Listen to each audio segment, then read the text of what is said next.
Greetings, this is Reggie White, aka Bullet, aka Speeding Bullet, and this is the Reggie White YouTube channel. So, we're going to talk about a couple of things today. I hate to, stay on celebrity news and things of that nature, but something happened within the last week that I want to talk about, possibly unpack and start the conversation around these couple of topics. So before I jump into that, don't forget to like, subscribe, but like if you appreciate or like this type of content. Subscribe if you want to be notified whenever a new video is posted, and also share if you know someone that may think that this is the type of conversation that they want to be a part of.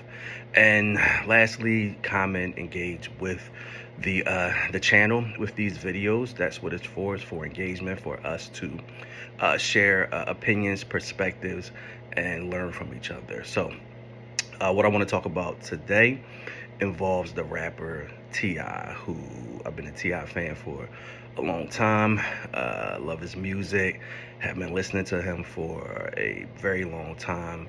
But overall, I've always liked T.I., thought that he was a person that represented the culture, the rap culture, the hip hop culture, represented down south. And I know that T.I. is involved in some great things.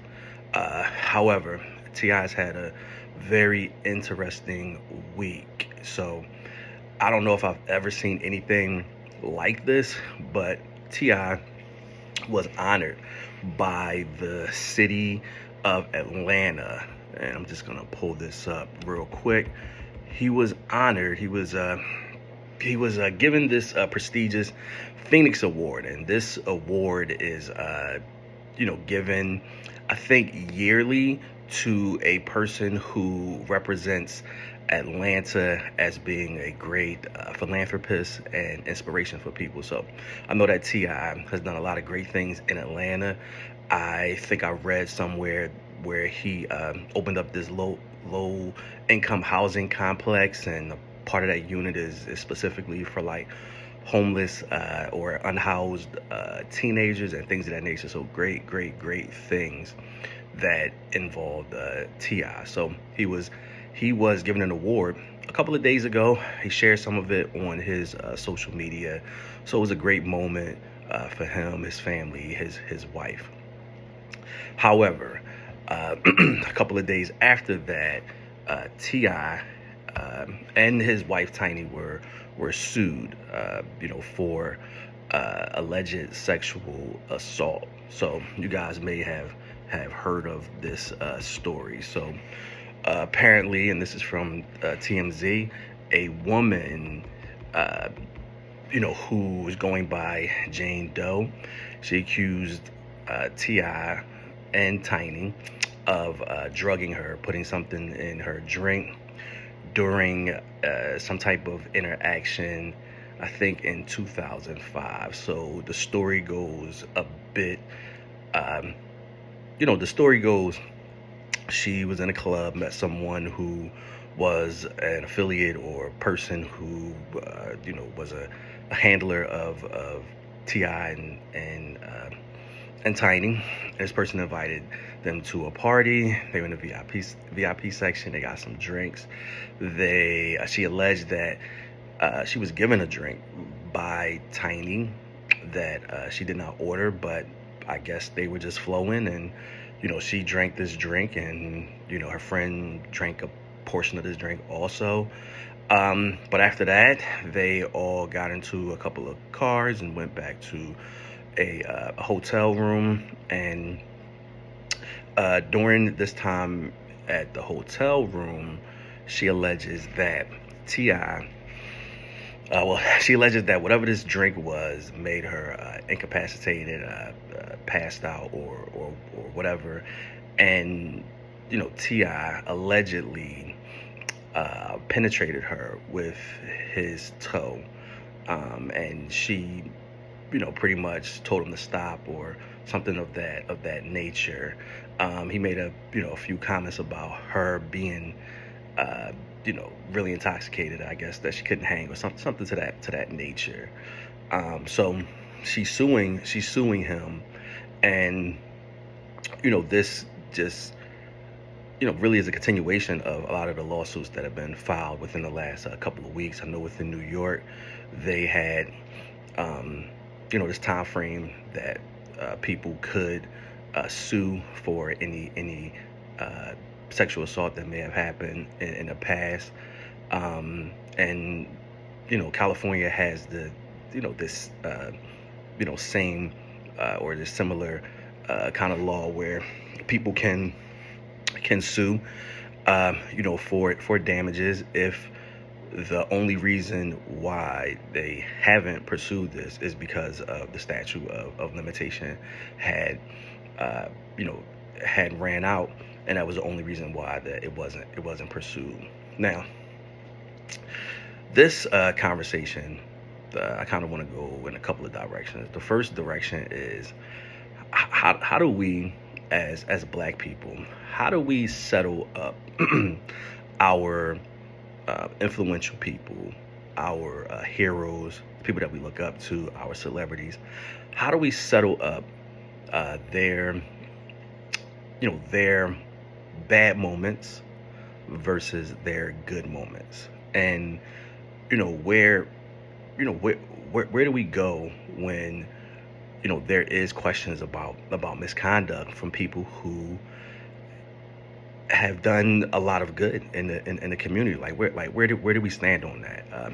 I was talking to someone not too long ago, and I was saying that it's amazing that, well, they were making a comment that P Diddy and the what's been alleged of him, and just everything that's kind of been surrounding P Diddy and his parties, and everything that's been surrounding P Diddy, that that no one can top that, like, because P Diddy is it's the height of kind of like ridiculous when you think about all of the accusations, all the people that are coming forward.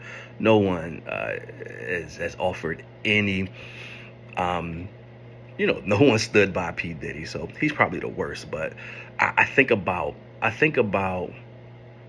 some of our other stars who have had some troubling moments and have done some horrible things, and it's been polarizing. And I think of R. Kelly, and I think of R. Kelly pretty much got away and was forgiven multiple times for his his issues and his sexual abuse, sexual assault, his chasing after underage girls and things of that nature. We pretty much forgot about it and like swept it on the rug, pretty much two times. I mean, the first one was the Aaliyah thing, and I was pretty young for the Aaliyah thing, but that was a conversation that was circling around. What was he doing with her? I mean, to be able to flaunt it as obvious as he did with the album Aging Number the Number, it was just kind of like ridiculous. But we kind of got over it. And he continued to make music, continued to make great music, and then he had the incident where he had the videotape of him urinating on what looked like an underage girl, and he denied it, and he pretty much got away with that without any real harm to his career. Now, I know that was a time before people were like really, really, really canceled. It's a different time, and people are getting dragged or just being held accountable in the social media world and things of that nature. And then the third incident. So the third incident, pretty much put R. Kelly in jail, where he's going to be for a long time. But even with that, you saw a lot of people defending R. Kelly, or a lot of people, blaming the parents and blaming the victims and things of that nature. So it was very polarizing. It wasn't as cut and dry, as puffy. So most of these allegations, there's going to be people are going to be on either side. So I just think it's just a kind of like an interesting conversation to have.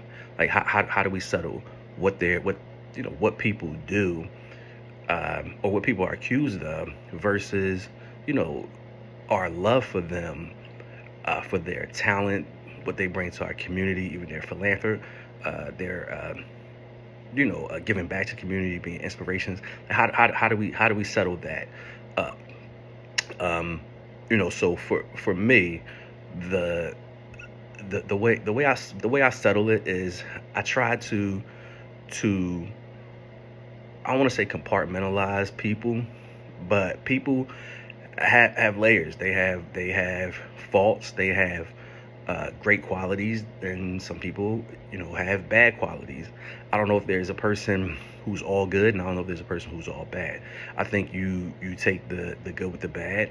I think that when it's something that you have a personal connection with, that you may feel like that harm that someone has that this celebrity or something may have harmed someone, that you may take a stance that you will no longer support them. But I think that no person is one incident. However, I think when there is a pattern, I think we need to talk about whether or not these good deeds are ways to be able to be shielded from responsibility, and be able to be shielded from some of these dark moments, that maybe this is the reason why these good deeds are happening. So I'm not saying that this is the T.I. and Tiny thing, although I did read that they both were sued or accused of some sexual misconduct, sexual assault, maybe a year or two ago also. But always these things are these things are being alleged.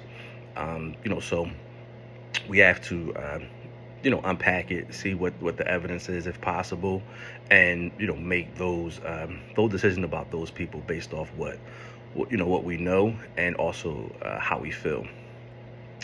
The second thing I wanted to talk about was just the the idea of of kind of settling these accusations, these alleged misconducts, sexual assaults, things of that nature, like settling these things up years later. And how does that work?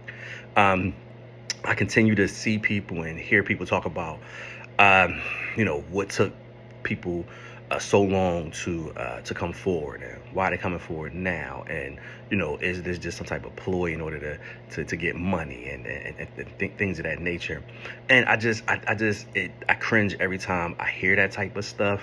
Just because we all are smart people, right? And we have no reason to doubt what anyone is saying as being credible. So to just flat out just question someone's motive that has been harmed in some kind of way, and especially in a sexual type of way, we all know and we all see the type of trauma that sexual assault can cause to anyone, and there are varying reasons why someone may not come forward. It being a person being a celebrity is the probably one of the biggest reasons why someone wouldn't come forward, because of the scrutiny that's going to come with these type of accusations. There are a lot of reasons: emotional reasons, physical reasons. There are just a lot of reasons why a person may not come forward. But that doesn't mean that it didn't happen. We've seen examples of this where people do come forward years later, and their stories are credible, and they have evidence to support it. So I think we really need to take a step back with this, with the conversation around the victim. We need to make sure that there is space for people to feel whole in whatever kind of way that makes them feel whole, or that harm can be repaired. We have to respect the victims. We have to respect what we know are reasons why someone may not come forward. But also, we have to respect what justice is for each individual person. And that may vary for a lot of reasons. It could be that someone just doesn't want to get the police involved. I mean, as black people, do we really have a lot of confidence in the criminal justice system? It hasn't been a friend to us. We really want to be calling the police on each other. I mean, some people just have a different idea of what justice is. So um, let's not forget that we are all different. We all have different views and different ways that we go about, um, repairing or receiving, but being able to, just being able to be made whole again. We all have different ideas of what that looks like. So that's kind of a couple of things that I wanted to discuss. Like I said, how do we settle up our heroes, our great people in our community, and some of the things that they are being accused of. And there are quite a few. I mean, if you go down the line, I mean, it's not just Puffy. I think it's like Cuba Gooding Jr. Uh, I know it's Jimmy Iovine. You know, Freddie Jackson. I mean, it's just folks all up and down the line. How do we settle that up? How do we move forward with them? Do we stop supporting them? Do we cancel them? I hate the idea of canceling people, but what do we do? And then the next thing is just making sure that we are sensitive to the victims, and making sure that we understand there are varying degrees of what justice looks like, and also that the time frame that someone comes forward with allegations of sexual misconduct, should not be just brushed aside because there was a time gap in them expressing or just having the courage to come forward. It's not an easy thing. So I'm going to leave you guys with those questions. Hopefully you can comment in the comment section, but like this video if you feel like this is something or a conversation that you enjoyed having. Subscribe if you want to be notified whenever I make a new video, but also comment and engage with the channel so we can keep this thing going. Until then, I will talk to you guys. Peace.